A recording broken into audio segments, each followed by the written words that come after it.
Hello, we're here. I'm here. Welcome to the Green Umbrella Live Lunch. It is just me for now, so I don't know what's going on. My technology just does not want to work today. So normally there would be a couple of us on here, usually me and Kim. Sometimes Debs pops in as well for the live lunch. Kim is out today. She is at Sports Day. And what a wonderfully grey day for her. I'm just crossing my fingers it doesn't start raining at any point. So Kim's off doing that. Debs should be joining me as well, but I'm just having some issues her end, getting her on here. So who knows? She might appear, she might not, but there you go. What I didn't want to do is just not go live at all. So here I am live for you. And it looks like the notifications aren't coming through to say it's live, but I'm just going to carry on anyway, because this will record. We can always post the recording. One of those things, this stuff happens. So this week, what's been happening at Green Umbrella? Well, we have, it's been one of those weeks we've caught up with loads of clients, which has been fantastic. We jumped on a call with the fantastic Bev from a company called Pay Guardian. So if you're in recruitment and you need an umbrella company, go talk to Bev. Jumped on a call with her earlier this week. We were chatting and she was telling us a story around something, a conversation she'd had with one of her clients. We were like, do you know what? You need to record that as a video, because as she was talking, so much passion was coming out. And it was one of those things where when someone is talking around a particular subject and they're really passionate about it, you really feel it. Like you can hear them, you can see them, you can feel that passion coming through. And as she was talking to us, we were just like, this has got to get out there. Debs has just popped into the waiting room. So let's see if I can add her to stage. Let's see if she pops up. There she is. Debs, we're live already. I just went for it. Oh, she's vanished again. Here we go. Is she there? Is it kicking in? We'll see. Taking a second, probably her signal. What I'll do is I'll remove her for the minute. So basically, we said to Bev, go record this video. And we put pressure on. We were like, we want it today. And you know what? She went and she did it and she sent it over. And the video's brilliant. Like, it's just completely her, really authentic, really natural. And she's posted it. And she got people reaching out to her. She sent this lovely email afterwards just saying, oh my God, it actually works. So just think about the conversations you're having with people. Those little things that make you go off on a rant, they're the things you should be recording and putting out as content. You spend so much time thinking about what to post, and yet the opportunities are just all around you. You just need to be aware, looking for those opportunities and really listening, not only to the person you're talking to, but what's coming out of your mouth. Like, what is it that you're saying that you're ranting about? Because that's the content that works.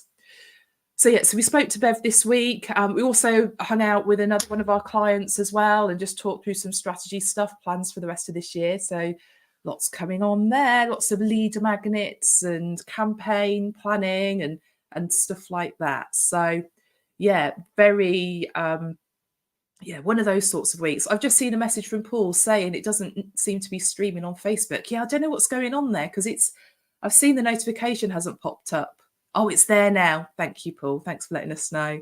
I am having a challenging tech day today. And because it's just me, we'll keep it short anyway. Oh, Debs is back. Let's see if it kicks in this time of the video. I'll just bring her on in a second if it does. So that's it on that front. Like I said, Kim is off today. She's got Sports Day doing that stuff. So that's cool. Hopefully she'll come back with a few things, few things to celebrate with her son, Ollie. Kim and I had a chat first thing this morning, because obviously I don't follow the football. So like the Euros thing, I'm just just doesn't bother me. I haven't watched any of it. But obviously now we're through to the final. Final's happening on Sunday. And the conversation we had this morning was like, what are we doing? How are we using the Euro final as a content opportunity for our clients? So we'd already had conversations around this and sort of tried to plan that in. But now we're actually there. It's like, okay, what we hitting the button on, what we going with.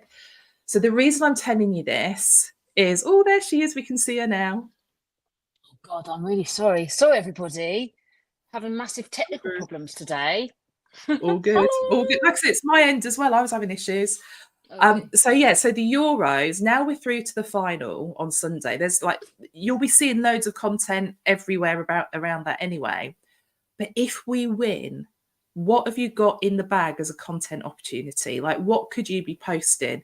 And I think this is really important. And I'm glad Debs is here, because I'm going to ask Debs a very specific question around this in just a second. Okay. But just think about the content you can put together. Talk about, and it's like, whether it's a celebration or a commiseration, you can say something about that. You can talk about teamwork, you can talk about leadership, you can talk about resilience, bouncing back. There's so many angles you can take. And actually, if you talk about it in that way, you can then bridge it into what you do as a business. So, do you know what, I'm saying this, we've done it for so many clients, and yet we haven't done it for ourselves. We probably, although we're talking about it now, so that still works, right? But as a marketing agency, this morning we could have, or last night even, we could have put a post out that was like, we're through to the finals, whoop whoop, and then talked about the strategies we're putting in place, like different ideas that we could give people, how they could use the Euros to help market and promote themselves. And if you need a hand with this, then this is where you need to be outsourcing to an agency like us, or working with me as your marketing mentor. So like, just using that win and kind of bridging into it and making a little sneaky kind of offer. And even if it is like, let's jump on a call, this is an opportunity we should use. So Debs, with that in mind, from a visual perspective, people do need to be careful about what images they use, don't they? Yes, they do, definitely. I suppose, I mean, from a point of view, obviously, you need to kind of make it consistent with your brand as well. So, number one, obviously, there's going to be images that you won't be able to use because of their, like editorial or whatever, depending on what your article's about or what's in your article. So you need to be careful there. But, like, obviously, if you're going to be using pictures of famous people and stuff like that, I don't think you've got to be careful there. But obviously, like England related, or like potentially you might not be English, so I don't know, do you know what I mean? Then obviously you have to think about your market as well, I suppose, because if you're not actually marketing to English people, then, or true Brits or whatever, then maybe it might actually upset people as well. So and obviously you've got your cultural things going on too, but I mean, generally we're a mixed up bunch anyway, so it's all good. But but it is just being careful to like avoid the copyright, not just grab something from Google Images, and there's loads of stock imagery out there that you can use that is actually really good, communicates the message. And I think what I could do is maybe I could after the track, I could, if I'm allowed to post like a couple of, I can't remember off the top of my head, but it's like megapixels, quite a few good free stock libraries that you could, that you can have a look at, that, like, I mean, I have for clients who've got like, really low budgets, I have gone to them and used stuff, but generally, I mean, we use Adobe stock or Shutterstock or, Getty Images, but, there are stock libraries out there that you can, use instead of just going straight to Google and typing in and grabbing the first image you see, because of, like Chrissy says, there's copyright issue, but there are a couple. I don't know, am I allowed to do that after the call? Absolutely. So Stuart's just said on LinkedIn, Unsplash is a good one. Absolutely. You've got Pexels, Pixel as well. I can't remember Pixel works really well. We've actually got an article, so we could post the link to the article. Okay, brilliant. Yeah, it's got like a list of sites there. But even in Canva, just doing a search for images in Canva, there is some good stuff in there. So like I said, people just need to think about that. And even if you download images, like Debs, you're absolutely right. If you are going to put like some form of pitch within that post, you can't be using an image that is where the rights are only editorial rights. So you be careful about that. And also Canva do have like, for example, I just had a client, had some, another one of my clients, we've been sort of progressing her logo and stuff like that. And she's made like an umbrella brand for her brands. And I had to sign some documentation with the lawyer to say that that I had created the logo and it wasn't from Canva. In particular, she was very interested that it couldn't be from Canva, because I know they have got rights there. So, like, you can't, like, logos and things like that, like if you actually take something of theirs that they've created, I mean, I'm not sure what the rights are on the images. I think I'd have to look into it a little bit further, because I generally don't do that, but I will look into it. But just to be careful with Canva as well, just in case. Cool. Perfect. Sorry. No worries. All good. The other thing, there you go. Paul's put it in the comments over on Facebook for us. So yeah. Oh, look at you, Paul. Thanks. Rockstar, really. Rockstar. Saves me forgetting and then remembering and forgetting it. Yeah, exactly. Remembering at 2 o'clock I'm in the not morning. Kim. I'm not Kim. I would have been like on it. This is it. I could go searching for it now, but I'd be so distracted. And we all know I get distracted easily anyway. So there you go. Me too. So yeah. Okay. So the other thing, news-wise, so the social media news this week has been like, there's just not been much going on. Like, we had loads of stuff last week, and this week there's like, I've literally got one thing, and that is, so LinkedIn. Obviously, you've got you can advertise on LinkedIn. You can put money behind your posts so they get seen by more people. And earlier this year, they rolled that out to LinkedIn articles as well. You could promote those. So they're now going to roll out sponsored newsletters too. So you'll be able to put advertising budget behind your newsletters. So this is quite an interesting thing when we, obviously, like Debs, with some of the work you get involved in, it is all about like, are we driving traffic to a website, et cetera, and a LinkedIn newsletter would be a way of doing that. And especially now when we're really seeing that link posts on LinkedIn, they've changed the way that those are seen. So now the image is like really dinky. You don't get a nice big image like you got before in the feed. And it is part of them downgrading, if you like, link posts in the algorithm.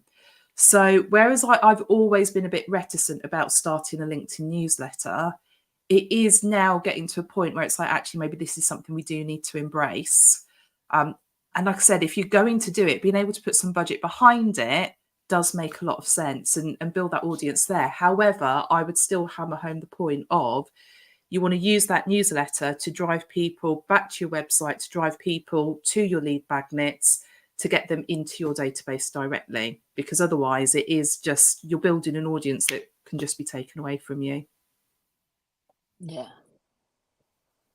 So call to actions are important. I don't know. I don't know. I'd have to have a little look into it. Perhaps maybe we could do a guide or something about how to, like, from a design perspective. I haven't actually gone inside and looked at the crux of it, but there'll probably be size guides and all those kind of things, and image sizes and sort of things you can do, and the logos and how you can place them, etc., etc. And there might be sort of certain things that we could create that, like banners and bits and pieces that can go into the newsletter to make it look more design, but without actually looking at it, I can't. I imagine there's lots it works. To do with it, but... Yeah, it works in a very similar way to uploading a blog on a website, essentially. Okay. Having like your content blocks and that kind of thing, or like a MailChimp email builder. So yeah, it is really straightforward. Really straightforward. So what's been going on with you, Debs? You were on holiday last week.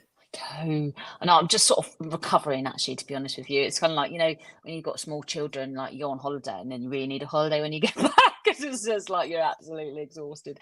And and we always do a big family holiday, so there's always lots of us, and there's lots of different schedules and rhythms going on. So some of the kids are waking up at like 6 a.m, and some of the kids are going to bed at like midnight, and so it's all a bit tough. But yeah, getting back into it. I've had a new computer for a while. So one of my goals this week was, while I was sort of getting back into work, was making sure that tech is all right, and tech is all right, and that like everything's getting set up so I can migrate to the new computer, because the old computers decided to play up again. It was behaving very well, so that's what I've been doing this week, catching up, doing a few bits and pieces of transferring files to clients that need bits and pieces, and admin I've been doing, which is a bit dull and I'm not very good at, and I hate doing it. So yeah, but it has to be done. It has to be done. So there, I'm kind of glad Kim isn't here actually, because there's something we need to talk about very briefly. We did talk about it a little bit last week, but Kim was she's kind of a bit shy about it actually. So next week, the 19th, I've got the details here, right? On the 19th at 12 o'clock. So our recruiting gym is a training company that offers lots of training and support. They run courses, loads of things. They do all sorts like live streams, all sorts of stuff. Okay. They are running a session on the 19th of July at 12:30. It's a LinkedIn Live. I'm just going to put the link to the event in the chat for everyone. So this event, basically, as we all know, Kim is coming up to her 1-year anniversary of sobriety. And Kim does share this, like she shares very publicly, and she's really transparent, really vulnerable in the way that she shared her sort of sobriety journey.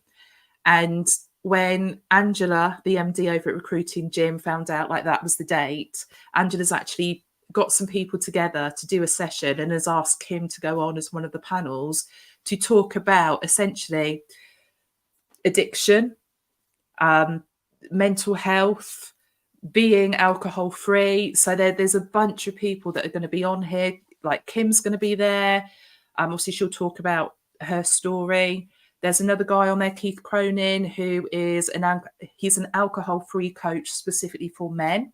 So he's going to be on there as well. There's going to be a few other people that are sort of coaches, that kind of stuff, and people that have also, like, you know, they've given up alcohol for maybe just for health reasons, or just decided that like they don't want to do that anymore.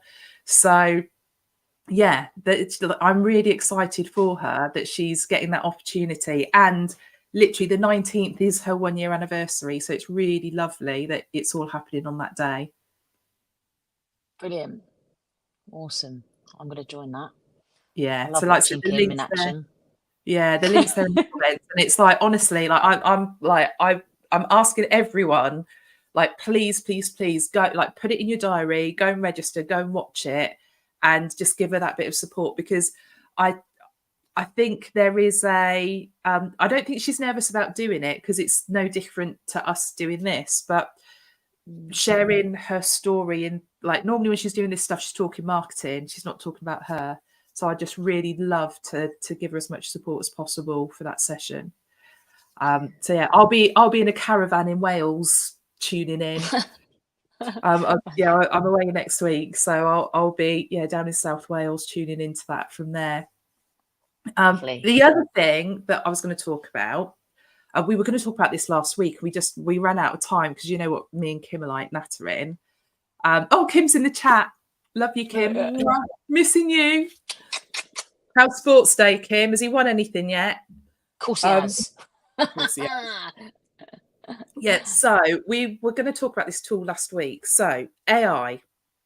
Okay, obviously there's tons and tons of tools out there. And when it comes to sort of image and video creation tools, we kind of like screw our faces up a little bit with like what can be created is powerful. But I don't think we've found anything yet that actually makes me go, wow, that's amazing, let's use that. Until I found this tool called Opus. Okay, so OPUS, Opus. Now, within StreamYard, there's an AI tool, and we talked about this a few weeks ago. AI tool in StreamYard, literally I click the button and it creates snippets of this recording. So we can then use those on Instagram as reels, or anywhere we want to, as sort of a vertical video. But Opus, you can upload your video, or if it's like a YouTube video, you just put the YouTube link in, or the video in Google Drive, you just share the link in there, and it processes your video and it gives you back clips. Now, other tools I've used, it's like you get maybe like 3, 5, maybe 10 clips back. It gave me 27 clips off of like one 1-hour video. So if you're doing live streams like this, if you're doing webinars, that kind of stuff, and you're thinking like, how do I repurpose the content? Opus is amazing. And when it gives you those clips, So although this is a landscape video, like I say, other tools that do this, it's kind of like you end up with a landscape video in the middle of the screen. Whereas this actually, essentially, it puts like a box around me and a box around you, cuts it and makes it vertical. So it's actually doing that piece as well. And it's giving you the transcript. And it's automatically doing the captions. The captions are really accurate. I think the only thing, like the first couple of videos I looked at that it created, the only thing I had to sort of fix in the captions was at one point I'd sort of talked over Kim a little bit. So it put Christine instead of Christina in. But the rest of the text was absolutely spot on, which is quite unusual. Normally there's a few things that just need to be tweaked. There is a free version. There's a paid version as well. I've gone straight for the paid version because the amount of video we create, it's like next to nothing. But you can do things like you can put your logo on there. You can, in terms of the captions it creates, you can pick your color, set your hex codes so that you're using branded colors, that kind of thing. The positioning of the captions works really, it does that automatically, and it works well.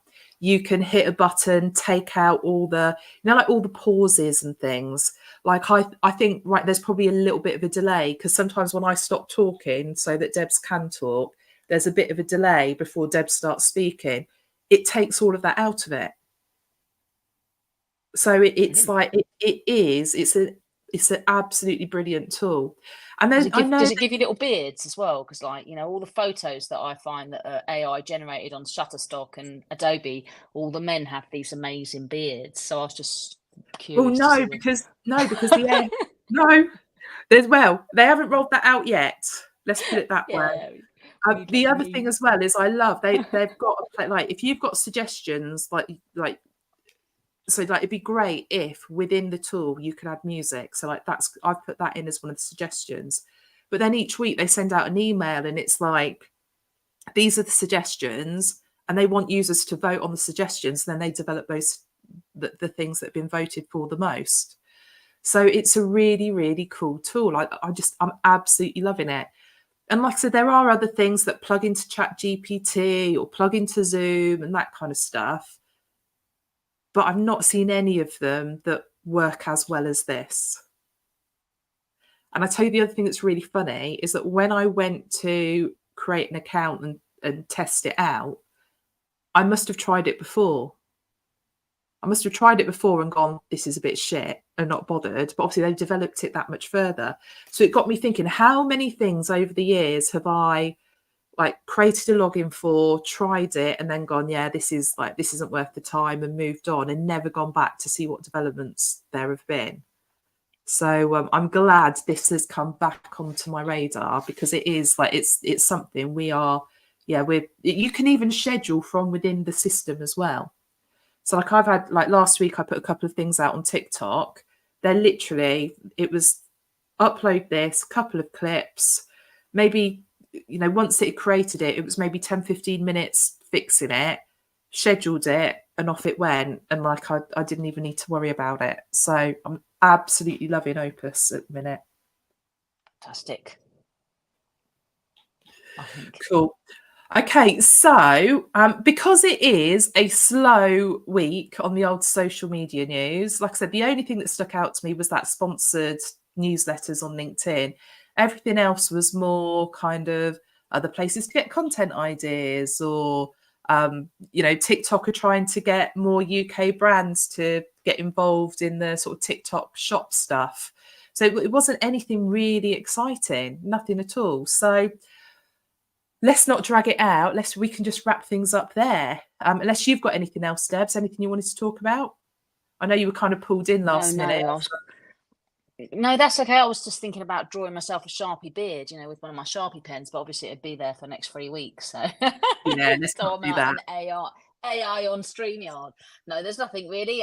As long as unless someone's got any design questions or any branding questions or font questions or yeah. I mean, it doesn't really matter. You can. Yeah, well, if people have got questions, stick them in the comments. We'll get them answered for you. But yeah, we'll bring it to a close there. Thanks for tuning in, guys. Sorry we were a couple of minutes late, and then I couldn't get Debs on screen and all that sort of stuff. So it's been a bit of a shonky live lunch. I love that word, shonky. I don't use it even nearly enough. We'll be back next week.